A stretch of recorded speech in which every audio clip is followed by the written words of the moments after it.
patitepi paradukhe krusha gamana nigrahe dharayasi samatante yogi yishu namo namah.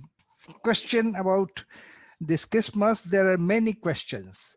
First of all, you know that since the birth of Jesus and many things about his life are not certain, at least not known historically. So there has been always a doubt in certain circles whether Jesus existed at all. To this question, Sri Ramakrishna used to say, because Sri Ramakrishna, this is called higher criticism, this doubt.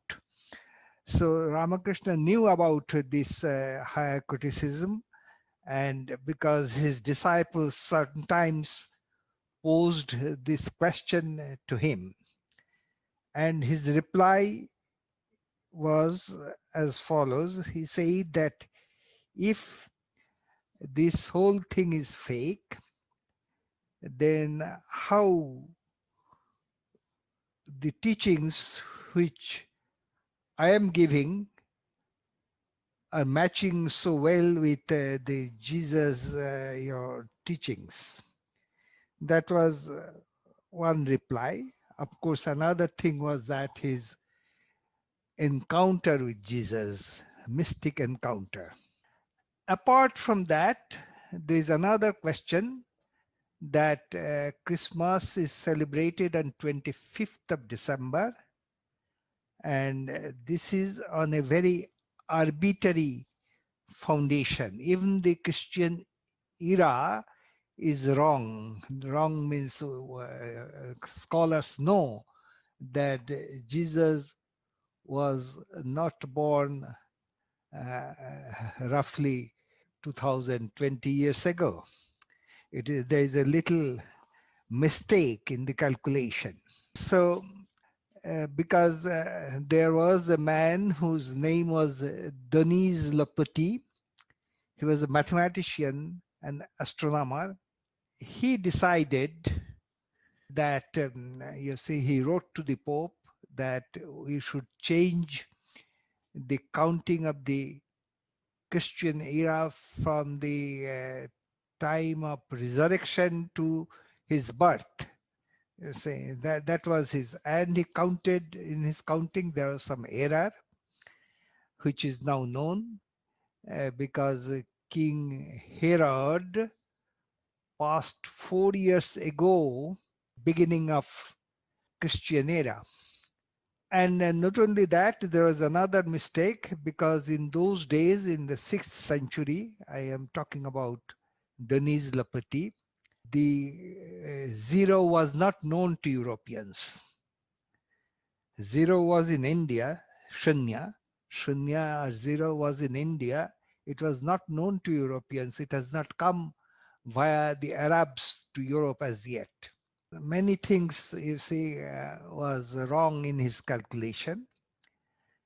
And there's another thing that in the year 325, in the city of Nicaea, which is now has another name in Turkey, it is a Turkish city, the then emperor Constantine of Rome, he held a meeting of the church leaders. And about 300 church leaders assembled there. Their main point, of course, was this: to find out the relation between Christ and God. What is the exact relation? This was but they also fashioned a calendar whose point of reference was Easter, the celebration of Christ's resurrection. According to them, it was 28th March. But a few years later, in the year 354, the same church chose 25th December as the birth of Jesus in Bethlehem. Now, why it has been done?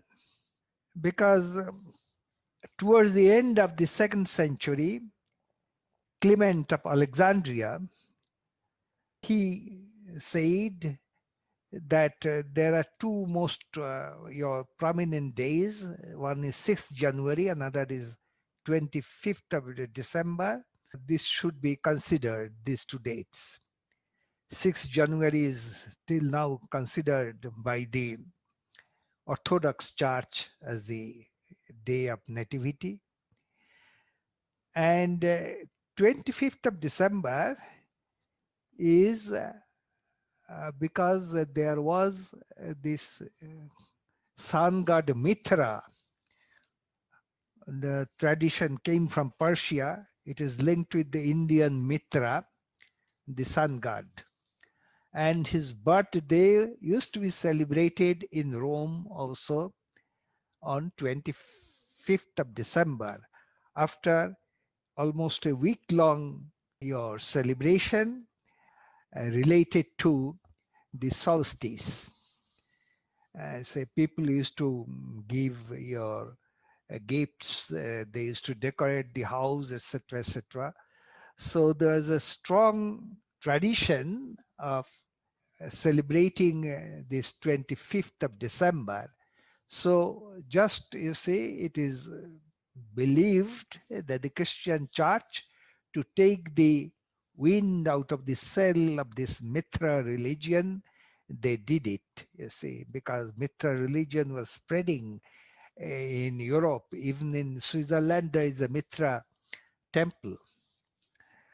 So they did it, and that is why the early Puritans who arrived in New England, for some 20 years they banned this Christmas, because they said, as Cromwell said, that there is heathenistic elements in the celebration, which is true. With all that, why we celebrate then? Vedantists, from Vedanta point of view, history is not that much important. What is important is that many people venerating, remembering with love and adoration this day. So that has a value. But there is an added value to it, because first of all, as I have said, that Christ is not fictitious being. He was a historical being who appeared with his your disciples, I mean the apostles, to Sri Ramakrishna. What happened actually, Sri Ramakrishna knew one person called Malik, Shambhucharan Malik, who told him about Jesus and his teachings. This was in the beginning of the 70s of the 19th century. One day in 1874, Sri Ramakrishna was passing by the garden house of another Malik, Jadunath Malik, in Dakshineshwar. Jadunath Malik gave a standing order to his caretaker Ratan that if and when Sri Ramakrishna would come by this way, you should always invite him to the parlor of the house and ask him to sit for a time. So Ratan did it, and Sri Ramakrishna accepted it and went to this parlor of Malik and found a huge Madonna on the wall. And he looked with great attention at it. After some time, Jesus himself came down from the Madonna and embraced him. Sri Ramakrishna left the parlor, went back to his room in Dakshineshwar, and for 3 days, continually he was meditating on Christ. At the end of the 3rd day, Jesus, with his apostles appeared, and Jesus in slow steps was approaching Sri Ramakrishna and merged in him. Sri Ramakrishna saw clearly the figure of Jesus, that he was a fair complexion, but his nose was a little flat, and he noticed his would-be disciples Sharat and Shashi in the circle of Jesus. And Sri Ramakrishna used to affirm that, you see, it was the quality of the vision and its impression was such that Ramakrishna understood that he was really a divine incarnation. Now, 12 years after that, say in the year 1886, 16th August, early morning, Sri Ramakrishna passed away. And by the first week of October, his disciples began to live in a rented house, which became a sort of first monastery. Say, if you do not call the Kashipur garden house, where Sri Ramakrishna was staying in his last days, the first monastery, then this is the first monastery, this Baranagar building. It was a dilapidated building which was rented at rupees 10 in those days. About 6 weeks after the beginning, this humble beginning of the monastery, one disciple of Sri Ramakrishna called Matangini Devi, she was the mother of Swami Premananda. She invited these disciples to her place in the village of Atmur. So Naren, the would-be Swami Vivekananda, along with 8 other brother disciples, arrived in Atmur around the 17th of December in 1886. And this place, Atpur, became a temporary monastery. They were meditating, they were singing, they were reading and debating.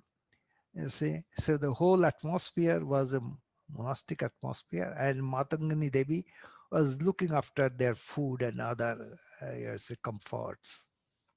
One day, Naren and his brother disciples were working in the garden of this adjacent to this house in Artpur, and they came across a big log of tamarind, and they remembered that the tamarind makes good fire. So they set fire to this log of wood and sat around it in the style of orthodox sannyasis in India, because in the forest they do it. That means they create a fire and around that they meditate. This is called dhuni. So they created a dhuni and they were meditating. Suddenly, Naren felt an inspiration and he stood up and began to address the brother disciples. What he said in short was this, that Jesus and his apostles, they renounced the worldly comforts and they did it for the salvation of mankind. So you should also do likewise, and you should take a vow before this fire, before this dhuni, regarding this. So they make oblations with the leaves to the fire, and they were all, you see, inspired by because Naren, when he used to talk, You see, he could inspire immediately. His great power of enthusing people with a simple word had not yet come, which would, you see, appear to him later, you see, in his life. But he had this power when he used to talk with great inspiration. Immediately, he could enthuse the listeners. So this happened there in Artpur. So they are in a high mood and they renounced, that means mentally, with the oblations to the Dhuni. And afterwards they discovered, because they forgot the time, etc., that it was the evening of 24th of December. So since then, 24th of December has a special meaning for our order, because it reminds them of this your event in Artpur, and the fact that Jesus was a divine incarnation. Now, there are other things connected to this, because the order is already, we say, well over a century, and many things had happened. Especially, I would like to tell you about something which happened on this day in Chennai, then Madras. Swami Brahmananda was visiting our center in Madras. Shashi Maharaj, Swami Ramakrishna was in charge of the center. I have told you that Sri Ramakrishna saw Sharat and Shashi in the circle of Jesus. So here was Shashi Maharaj, Swami Ramakrishna. And there was an American devotee, a lady called Laura Glain. We call her Devamata, Sister Devamata. She was also staying there in Madras at that time. So Swami Brahmananda requested Devamata to arrange for a Christmas celebration in her place on 24th of December. So she agreed, and the boys from the students' home run by Swami Ramakrishnananda, they went to help her in decoration, and in due time, along with Swami Ramakrishnananda, Swami Brahmananda, and other devotees and the students, they went to the place of Devamata. Swami Brahmananda took a seat far away from the altar,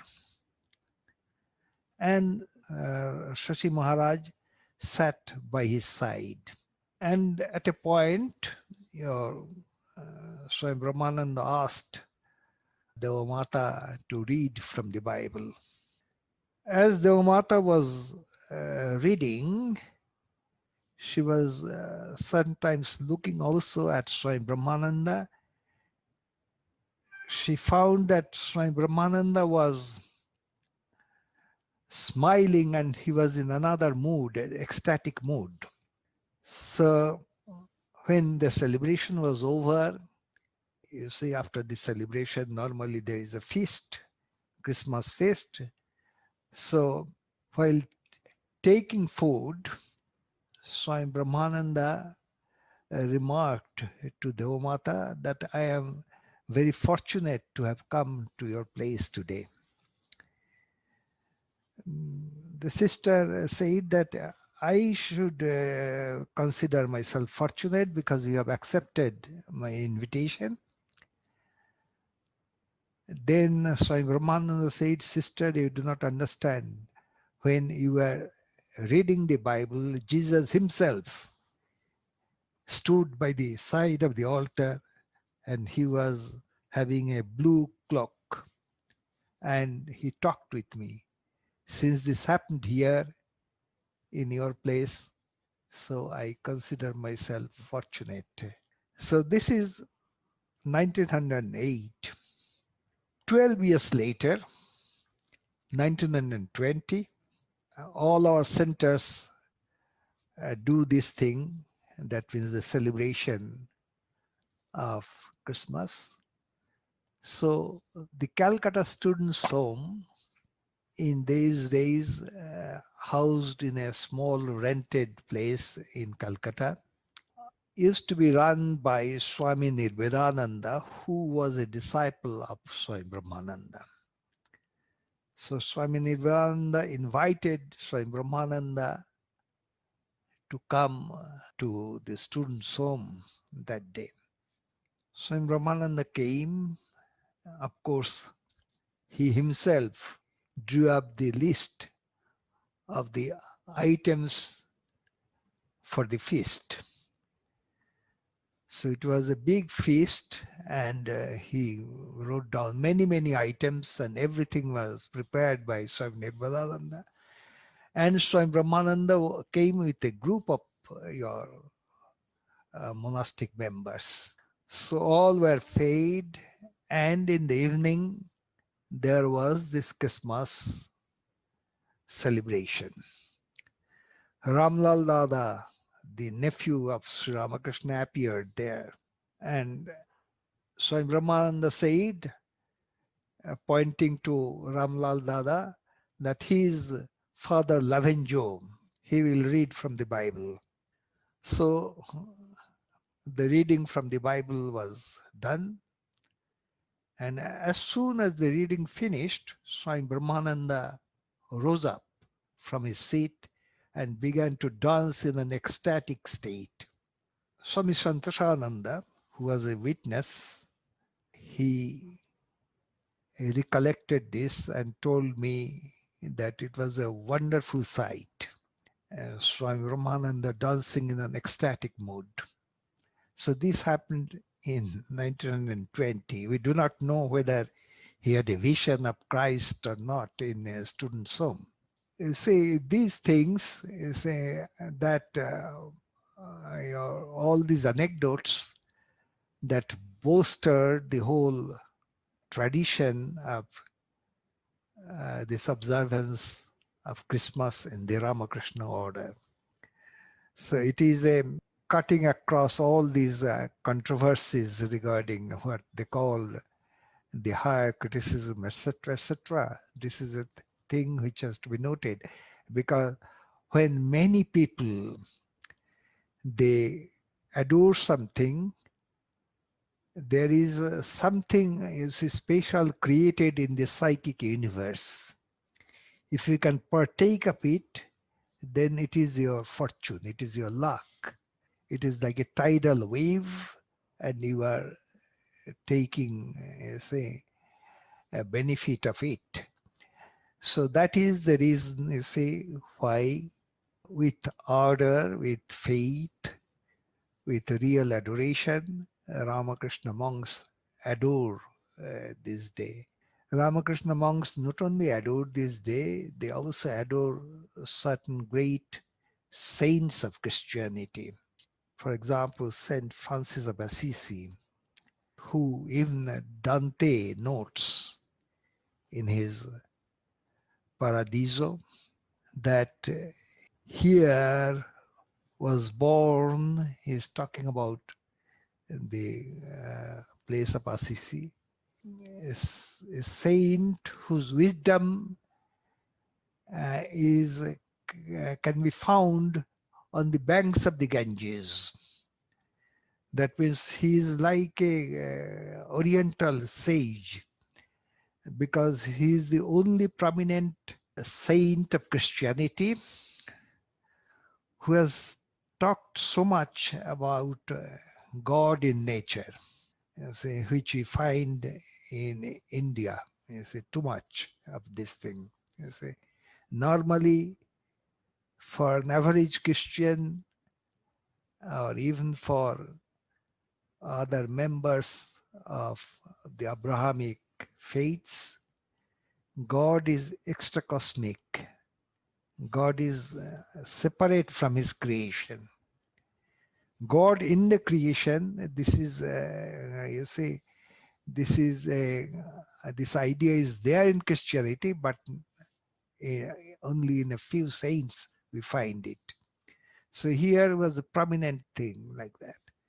And the other great saints of Christianity, the, the Spanish saints, Teresa of Avila and her disciple Saint John of the Cross, then the great saint from Germany, Meister Eckhart, who is not recognized by many Christians, but we Hindus give a special place to him because his views are so much Vedantic, you see. So all these things, you see, and also the lady saints, especially the begging saints, you see, they are specially venerated by the monks of the Ramakrishna order. You see, there is a big meaning in the celebration of Christmas because we do not look to the historicity or the calculations. Jesus, once I remember, I invited the dean of the pastors in the cathedral here, St. Peter's Cathedral of Geneva, Pastor Babel.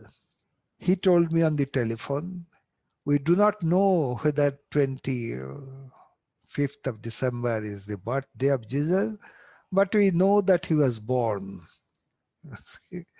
So that is the Lustiger, the then Archbishop in France. He also said something like that, the celebration, because Christians are celebrating 2000 years of Christianity at the end of the year 2000 to enter into the new millennium. At that time, that he said that it is a celebration of a number followed by 3 zeros and nothing more than that. That means this whole thing is a little, even the Christian era, that is, calculation is wrong, and there is something foundationlessness in it. So I say, but we Vedantis do not look at these things. We take it as this, that so many people are remembering him on this day. So there is a spatial, vibration, spiritual vibration in the atmosphere, and we take benefit from this. So this is my talk today. And do you have any questions? I have not seen anyone in the chat, so Yeah. please, if anybody has a question, you can put them either there or directly you can ask the questions. In the meantime, I may have one question, Swamiji. Yes, yes. The direct disciples, either of Jesus or of Sri Ramakrishna, Yes. are they supposed to be Ishvara Kotis? Not necessarily, but some of them are Ishvarakutis. But what is generally current in the order, they are following the book by Swami Gambhirananda-ji. That is perhaps not so much correct because it falls with statements made by the Holy Mother. Because Holy Mother, for example, says the Harish was an Isharakoti. If you go to, say, there is a Bengali book, now it has been translated into English also. It is called Puthi in Bengali, Sri Ramakrishna Puthi. Now, Akshay Kumar Sen mentions about 10 persons among the disciples as Ishvarakotis. So you see, and it seems also to be, for example, if you go to the Kathamrita, there is a statement there recorded of Sri Ramakrishna. He says, Naren is like the Rohita fish, the red-eyed Rohita fish. Tarak of Belgharia may be a mrigal, which is a kind of fish whose popular estimate it is a little lower than the red-eyed Rohit fish. So that shows that this Tarak is not Swami Shivananda. This Tarak of Belgharia is Taraknath Mukhopadhyay. He was also Ishvarakoti. You see, if you have to take this word of Sri Ramakrishna. So there are many Ishvarakotis, but it is not that all his disciples, monastic disciples, were Ishvarakotis. Pranam Maharaj, Maharaj Devjyoti here. Um, Yes? Swami Vivekananda saw a dream near Crete, and there was some vision which pointed to Christianity having begun there, right? Was there anything further that Swamiji spoke about? Is there anything else related to that? No. Because of that, Swamiji began to have a doubt about the historicity of Christ. But he never said that Christ did not exist.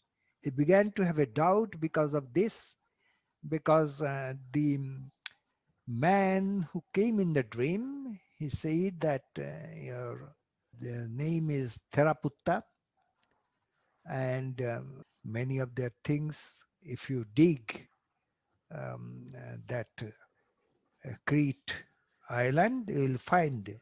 And that is, you see, I think it is related to the fact that Christianity in its origin, it is not simply coming as a kind of reformation in Judaism. There is also an impact from India because mainly Buddhists used to, and some Hindus also used to live in Egypt around Alexandria. So from that, the Essenes, this kind of monks, Jewish monks, they came into being. And it is known today that both the parents of Jesus, they were very much close to these Essene monks. And it seems probable that John the Baptist was also a member of these monks, but was living separately in a very great amount of austerity. So it is now known that the Last Supper of Jesus, it was held in a house which belonged to the, you see, the family was Essenian. So this Essenian means there is an impact of India in this. That's why you find so much of renunciation in Christ. Renunciation is totally absent in your Judaism. It is totally absent. There is, you say, there is certainly, you say, and we know today that Plotinus, who was not a Christian, but who imbibed somehow or other Indian wisdom, he had this experience of samadhi as well as his disciple Porphyry. And this, from his writings, things have been taken by St. Augustine and has, you see, he has put it into Christian, you see, theories and doctrines. So my point is that in much of Christian ideas, there is an Indian input, not totally unknown to scholars, but unknown to the general public even today. So that is it. Many things, you see, for example, there's a book written around 5th, 6th centuries, it under a pseudonym on mysticism. It is supposed to be copied from Indian mystic ideas. So, in a sense, whatever mystic ideas are current in Christianity, much of it has come from India. That is correct. Hello, Supriya, what is if in ashrams and Ashranvir. Now can I question Swamiji? yes, Yeah. My question is like if Hindu ashrams and matas continue celebrating Christmas, how do we answer or encounter the aggressive Christian conversions in India? Like does it no, not lead to much aggressive. confusion? You see, Swami Vivekananda. We have talked about it in one of the, say, especially in Detroit area. He denounced this kind of conversion, but he said that if Christians come as Jesus came, you see, humble and talked and you see with the others, etc., then we shall accept him, you see, as one of our great teachers, not in Okay. the way in which Christian missionaries are doing. Yes, Swamiji. But Yes. one more, continuing to that, Yeah. what about the layman's condition? Is he not more prone to confusion, a sort of thing like that? Confused You see, Hindus in India? confused, that means we must make make a great difference Okay. between true Christianity, you see, Mhm. as Swami Vivekananda said, that you are not Christians, you are churchians. You see, Okay. yes, you are not Christians, you are churchians, he said. Okay. And Dinabandhu Andrews, the only great clergy who was totally nationalistic. He was a clergy, but he was totally nationalistic. This Dinabandhu Andrews. Mhm. He wrote once that I have met Christ in the coast of Malabar. He puts on the garb of a Hindu monk. That means he was talking about Narayan Guru. He, Okay. he saw Narayan Guru and him he saw Christ. So that Okay. should be the, say, I met once a Christian father. I think he was, I do not know his origin. He may be Indian, he may be Italian. He used to speak Italian fluently. You see, he Okay. told me that in all his life he met only one Christian. His name is Mohandas Karamchand Gandhi. Okay. Yeah. He told me that in his whole life he has seen only one Christian. Okay. You see, so that is the thing. You must differentiate between Christian. You see, Christian means a person who is following Christ. So let So, us have these meditations. Our meditation themes will be the Christic experiences of Sri Ramakrishna. That is one meditation, you see. Second meditation is the Atpur event, their vows of renunciation in front of the Dhuni. And the third will be your this Christmas event in Madras.